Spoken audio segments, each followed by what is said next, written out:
Welcome to the Business of Apparel podcast. This is the place to learn how to start and scale your own apparel brand and fill it with loyal customers for years to come. I'm your host, Rachel Erickson, owner and CEO of Unmarked Street, and I can't wait to share this episode with you. Welcome back to the Business of Apparel podcast. Today, I want to talk about a subject that continues to kind of come up in my algorithm. And this could just be me because I'm constantly looking up different ways to succeed and figure out how to make our business run more smoothly.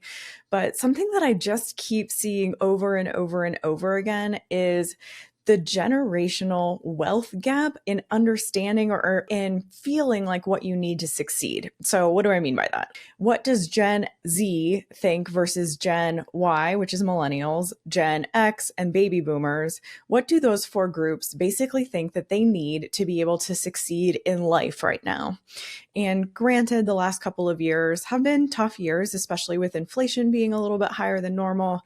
And we've been feeling it definitely on the home front, right? Like sometimes we have economic downturn and businesses feel it most. But right now, I think you and me and everybody else are kind of feeling like we're waiting for the economy to turn back around, for inflation to really come back down, for us to be able to go out and feel confident to buy new homes and go grocery shopping without breaking the bank. So what I wanted to go through today a little bit, I saw a really great visual online that really just mapped it out for me. I am a visual learner. I'm a creative person. And so from the visual capitalist, I saw this headline and I clicked on it, and it was definitely really helpful for me. And the headline was "The Minimum Salary Needed for Financial Success by U.S. Generation." And so this visual ended up being really, really crucial for me to just quickly see how different our different generations are thinking about what success looks like. I know I've read a ton of different articles about, this one is about salary, annual income, but I've read a lot about like, what do you feel like you need to save in retirement? What do you feel like you need to be investing? There's a whole bunch of different metrics that people are looking at. I thought this was a really good one. So let's start out with the right side of the visual, the far side of the visual, actually, which gives us the actual average salary of a U.S. person. So the average U.S. employee who is making a salary, not necessarily on hourly wage or anything like that, is making about $64,000 a year. It's actually a little bit less. If I scroll down here, the number they actually put in the article is $63,795 is the average salary, according to the latest data from the Social Security Administration. Now, this number is significantly lower than what every single generation feels that they need to be successful, which was really interesting. I think the average that's happening right now is showing why so many people feel like we're struggling in this economic time, why we all feel like we want or we need to be making a little bit more.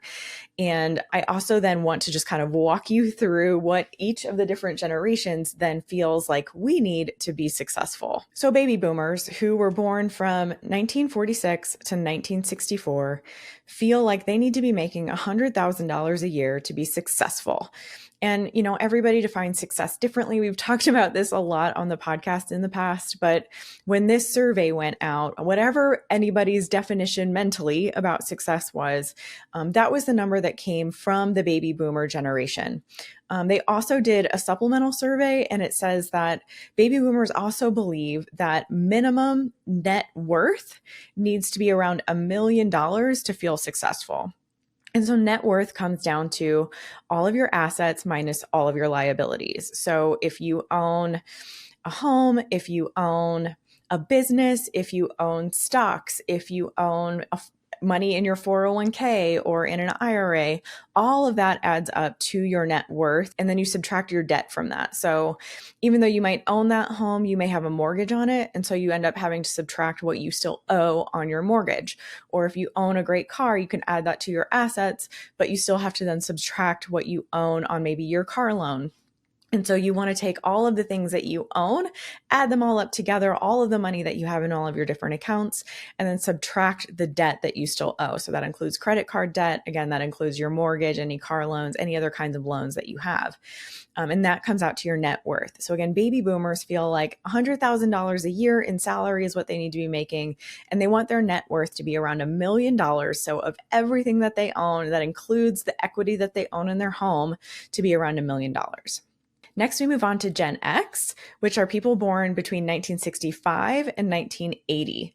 And they believe that they need to be making $212,000 a year.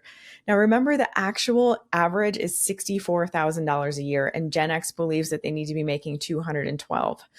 They also believe that your minimum net worth needs to be 5.3 million to be successful. So they're really looking at people who are multimillionaires. They're looking at people who have multiple assets, maybe multiple homes. They're owning a business. They have many different income streams, and they're looking at that as success in the world today. And so again, everybody has different definitions of success. So maybe it's not so much that it's a bigger number. It's just a different definition of success that Gen X believes in. But then we see that really trickle into what millennials also believe.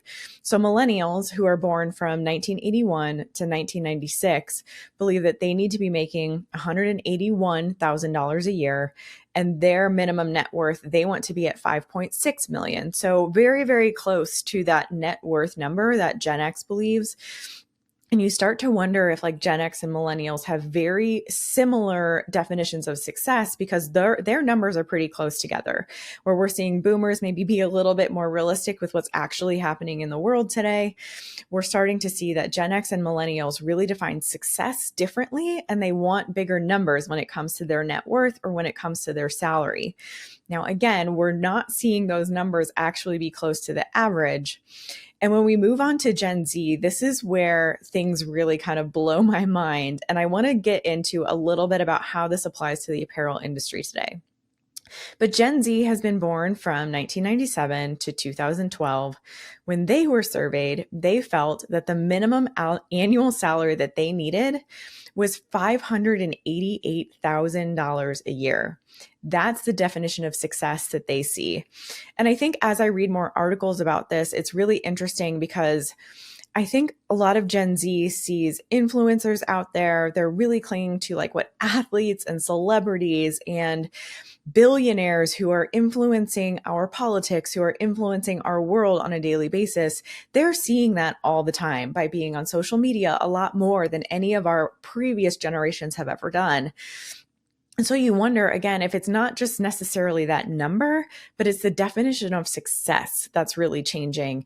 And I also think there's a really big misconception about the percentage of people who genuinely make that much money.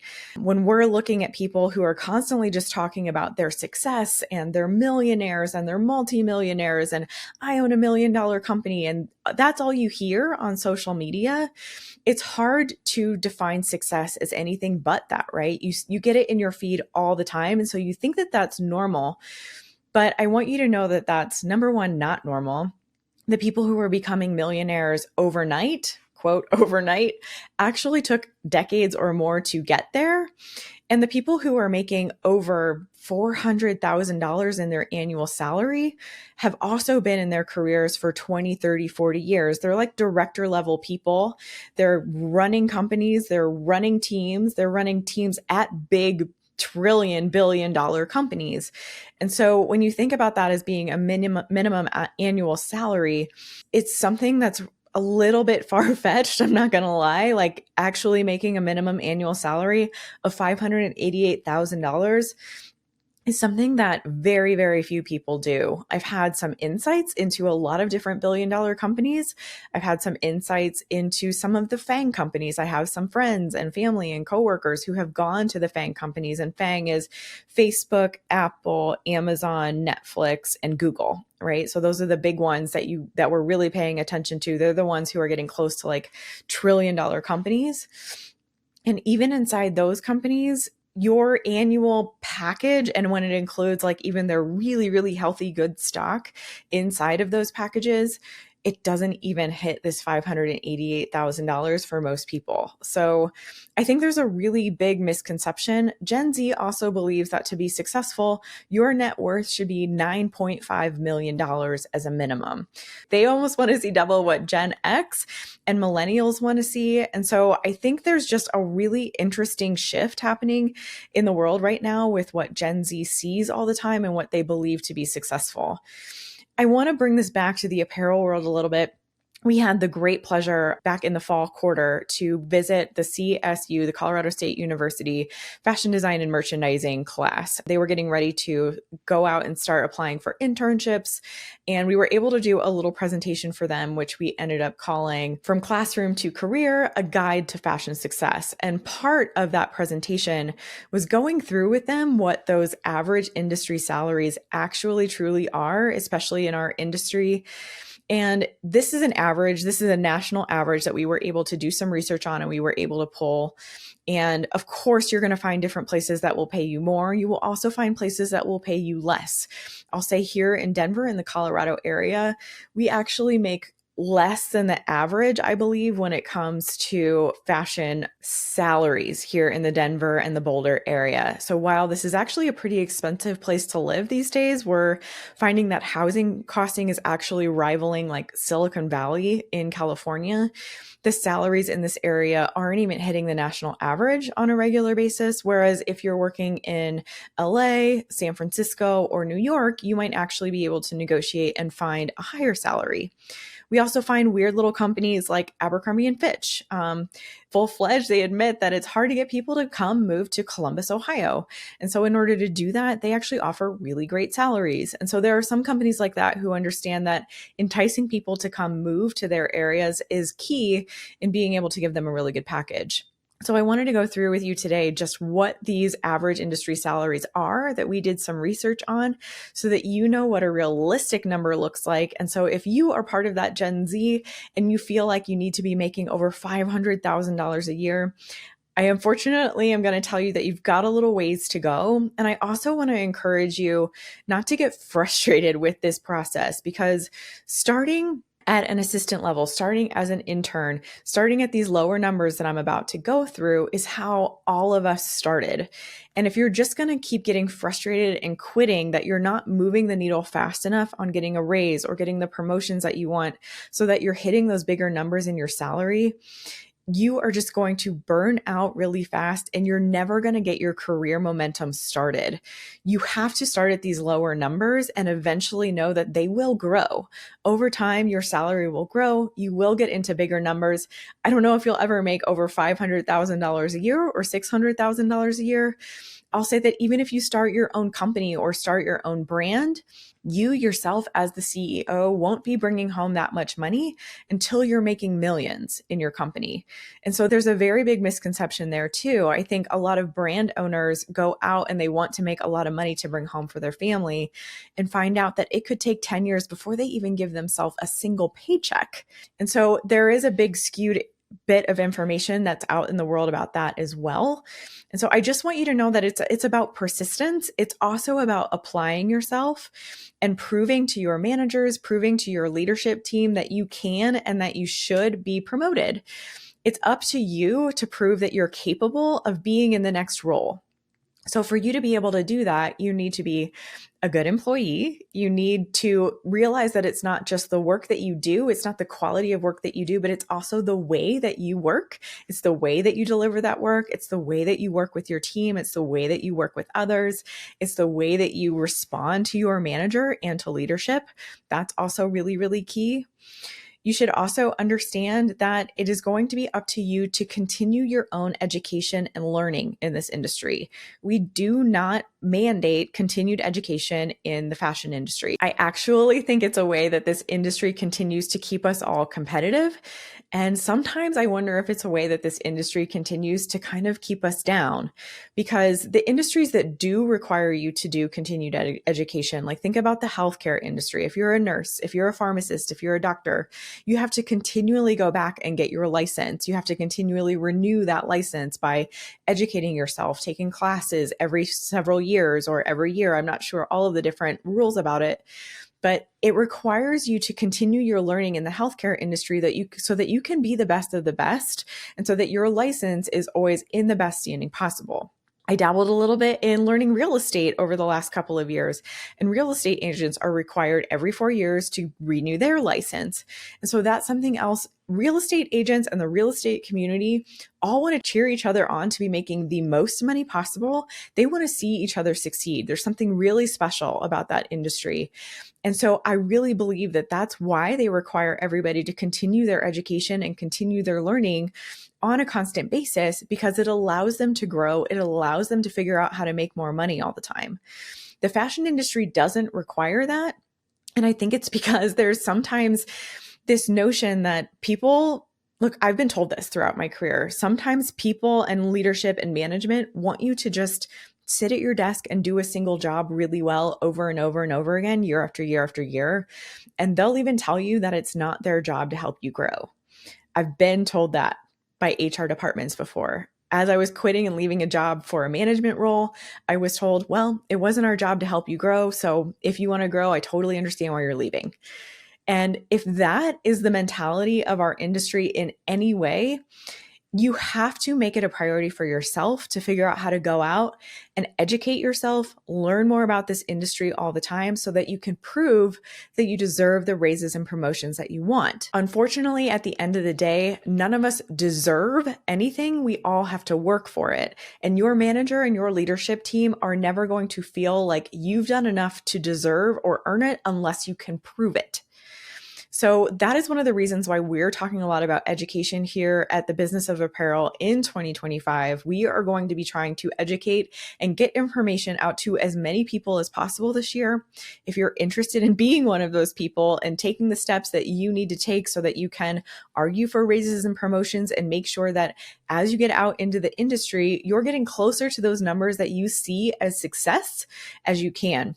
If you want to join us, every Friday, we're going to be doing a workshop. You can go to thebusinessofapparel.com/secrets and you can join us. And then you can become a part of our community where we're going to help you figure out how to succeed in this industry.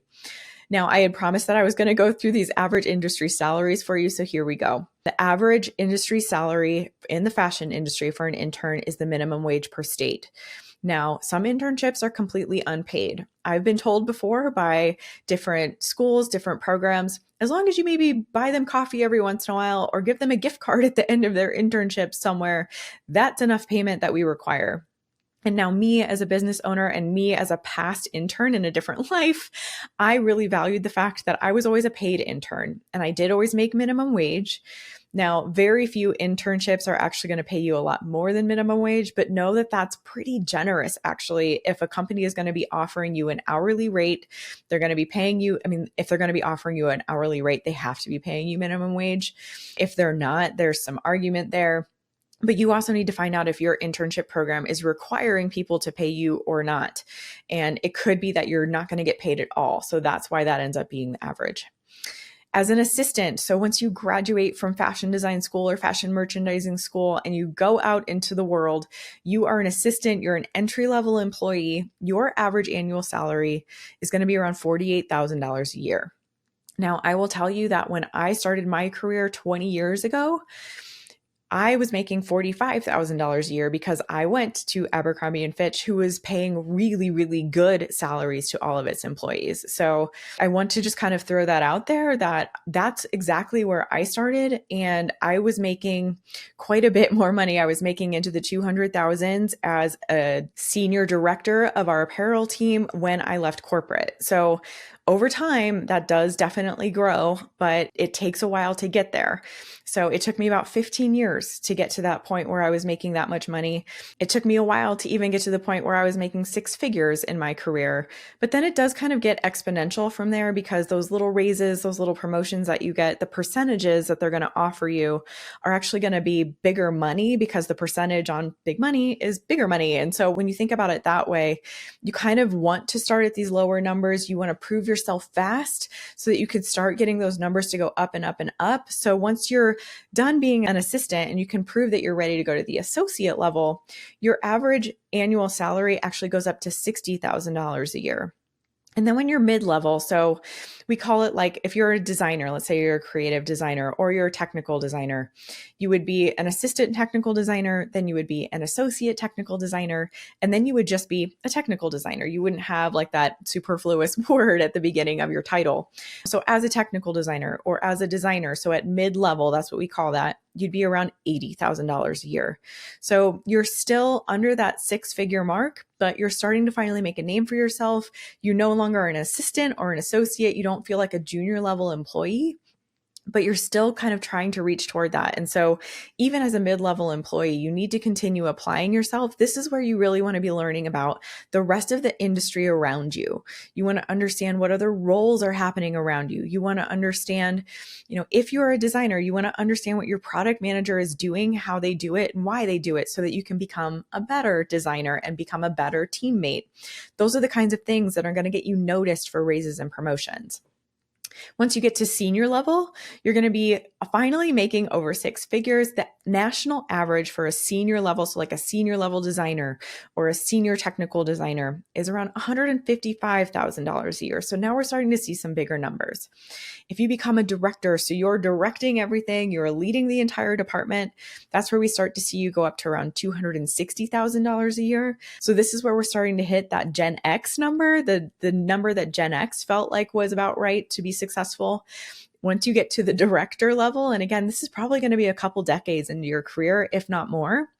And then when you get to the C-suite, so if you become a chief product officer, if you become a chief marketing officer, if you become a chief operating officer, a COO, or if you decide to be a CEO of a company, let's say you're able to kind of really get into the top dog position at a company that you've been working with, the average there in our industry is $335,000 a year. So you can see that it gets really tough to actually reach those $500,000, $600,000 a year salaries. Now, that being said, $335,000 a year is an incredible salary. And so if you're able to make it into the C-suite, like you are going to be making a lot more money than many, many other people in this industry. And the gratitude and the blessings that you should feel if and when you do get to that point in your career are immense. And it is a journey. So I just want you to embrace it. And I want you to realize that if you're Gen Z out there and you're feeling like you're not successful because you're not making the kind of money that takes you to a point where you feel like these are the successful numbers of the world, I want you to realize that there are a lot of people out there trying to, number one, make themselves look successful so that they can get more business and so that they can gain authority on the internet. It doesn't necessarily mean that they are 100% making those numbers. And even if their business is making those numbers, it doesn't mean they're bringing that home. It doesn't mean that's what they're paying themselves. Running a business is very, very expensive. And so we've even been talking to some companies over the last year who are like, yeah, we made $1 million this year, but it cost me 1.2 to run the business, or it cost me 1.2 to pay all my people to buy inventory and to get all of the stuff that I needed for the business to run. And so there are a lot of cases where if that business was out on the internet saying, I'm $1 million business, I'm a 7-figure business, you wouldn't actually see behind the curtain to realize that they're still in the red. They're not actually making any money. They're not actually profitable as $1 million business. So there's a lot of misconception out there. I want you to understand that success is what you define it to be. And so you maybe being able to just hold down a job for 2 years straight, impress your manager, get your team to love you, become a great member of a team in a company. That can be success to you, and finding gratitude in that and finding faith that your career will grow over time is the way to succeed. Showing that gratitude to your leadership and your managers is going to go a lot farther than anything else that you can possibly do in your career. And so I wish you the best of luck. I just wanted to put this out into the world today and let you know that you can define success however you want. It doesn't have to be a number on a piece of paper, especially if that number is a little bit unrealistic based on what's actually happening in our world today. So I want you to do your research. I want you to be realistic, and then I want you to dream big. So go from there. Take gratitude in what is realistic for you today, what is successful for you today, and then put a plan on paper for what does 5 years from today look like? What does 10 years from today look like? Dream big on that, and then put action into those goals to make it happen for yourself. I wish you all the best of luck. If you like this episode, please leave us a review or leave us a comment on our YouTube channel. If you also have been watching us on YouTube, I really ask that you like and subscribe to our channel. We are here with you every single week at the Business of Apparel podcast. Thank you so much for joining me today, and I'll see you next week. Thank you so much for listening to the Business of Apparel podcast. I would so appreciate hearing your thoughts on the show. And if you know someone who could benefit from it, please share it with them. My biggest desire is to help other apparel professionals understand the nuances of our industry so we can all work toward making better product for a better world. If you would like to connect further, I'd love to invite you to send me a message through my website, thebusinessofapparel.com, where I do weekly trainings through my YouTube video channel, a weekly newsletter, blog articles, and so many more resources to help you start and scale a profitable apparel brand. This podcast is produced by Box 7 Media, who I cannot speak highly enough of. If you're looking to start your own podcast, you can reach out to Jeremy at Box 7 Media on LinkedIn anytime.